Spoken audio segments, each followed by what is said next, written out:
Presidents, Prime Ministers, authorities, ladies and gentlemen. It is a great honor for me to be here with you today. And I would like to express my heartfelt thanks once again to President Yusuf and President Lorenzo, as well as to all of you for this historic opportunity offered to Italy. The invitation to participate in the Assembly of Heads of State and Government of the African Union, the forum in which this organization discusses its fundamental political choices and determines the strategic direction of the continent, is a recognition that can only make Italy proud and that will Italy accept with respect and a sense of responsibility. It is a demonstration of trust that we will not disappoint. I have the honor to lead a nation that has in its DNA characteristics that historically make it a respected and valued partner. Propensity for dialogue, capacity for discussion, respect for others before anything else. A nation that has built part of its identity and its foreign policy on the profound meaning of a world that in times as unstable and unpredictable as ours can be the key to charting the course. And that word is cooperation. The word cooperation comes from the Latin cooperare, to work with. True cooperation, that is, never sees an active and a passive subject, but exists only in a relation between equals, a relation in which the specificities of each one are indispensable for achieving a common goal. If you look down on someone, you cannot cooperate with them. If you want to plunder their resources, you are not cooperating with them.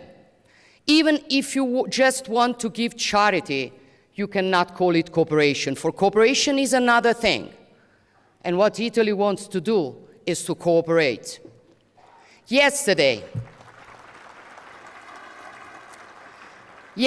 together with many of you, we attended the second Italy Africa Summit, the first ever to be held on this continent.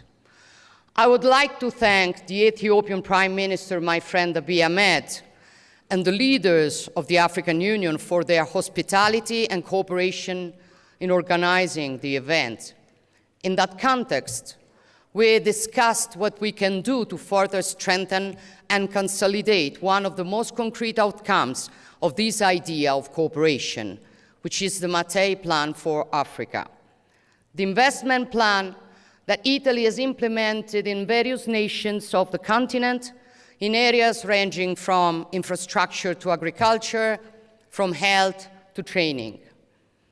This is a strategy that we have built together because we do not conceive of the Mattei Plan as an Italian plan for Africa, but as Italy's contribution to your agenda, with a particular focus on this year on water-related projects.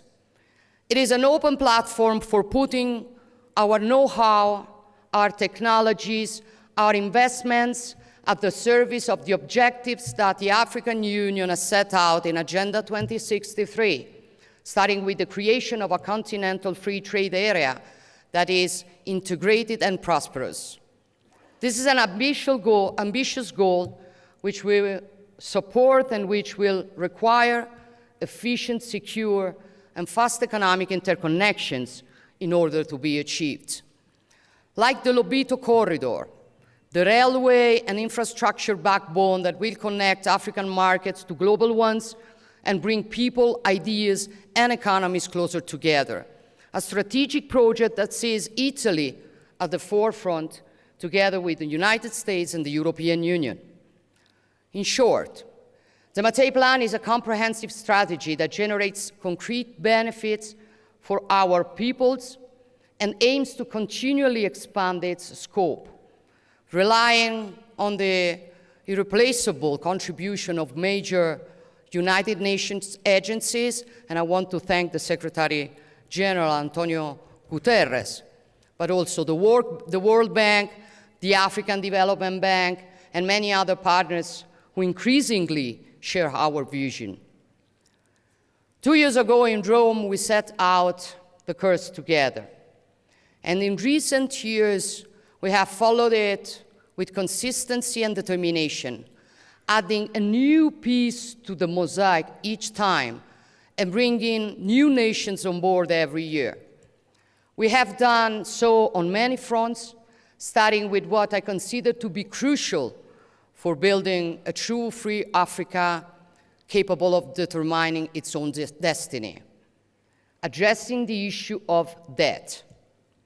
We wanted to chart a course on this issue as well. Therefore, Italy has decided to launch a vast program to convert the debt of African nations, which includes among its main points the complete transformation of the debt of the most fragile and vulnerable countries into investments, and the strengthening of the contribution to the World Bank's AIDA funds. Similarly, we've introduced specific debt suspension clauses into our bilateral loans, allowing African nations affected by extreme weather events to free up fiscal space to help their population and rebuild essential infrastructures. These are choices based on justice and responsibility, which are crucial for freeing up resources that are vital for development and for assuring peace and prosperity, including in those areas of the continent that are currently more affected than others by instability, insecurity, and serious humanitarian crises, such as neighboring Sudan and Eastern Democratic Republic of Congo. But we also want our collaboration to be political at the multilateral level. We want to help strengthen the valuable work carried out daily by the African Union, ensuring greater consistency to the mediation activities carried out by the UN and the European Union and key international partners. We will continue to do our part because we are aware that the future of Italy and Europe also depends on a secure, prosperous, and peaceful Africa. It is often said in the many analyses of the troubled and complex times we are living in that history has started running again. This is true. And my opinion is that today it is running here. Africa is not a marginal chapter in this story, far from it. And those who do not understand this scenario risk being left behind. But those who understand this scenario see the reality. A continent with 1,000 peculiarities and 1,000 demands, some of which are very different from each other.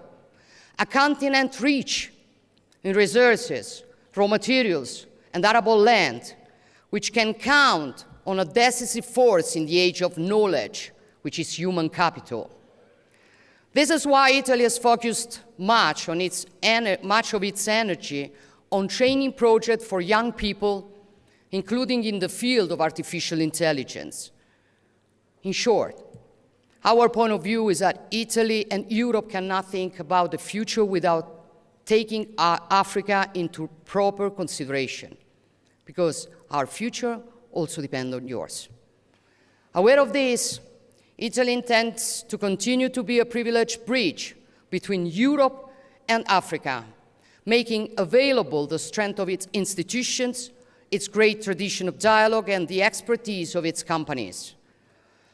We want to do this also to achieve another goal that we all consider momentous, to guarantee the men and women of this continent a freedom that has often been denied them, the freedom to choose to remain in their country, to contribute to its growth without being forced to leave it, often paying unscrupulous traffickers to risk their lives in an attempt to cross the Mediterranean.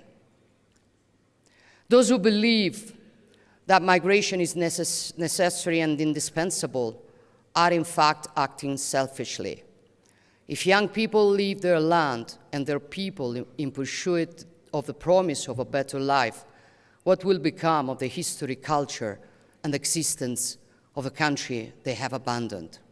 These words are not mine, nor those of a political leader, but of a son who is proud of Africa and who holds Africa's future close to his heart, which is the Guinean Cardinal Robert Sarah.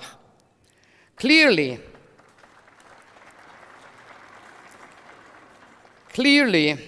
in order to guarantee the right not to have to emigrate, it is necessary to offer concrete opportunities for training and work, to enhance human capital and improve the quality of education, invest in skills and educational systems, and create industrial partnership and joint ventures capable of generating stable, quality employment in the territories.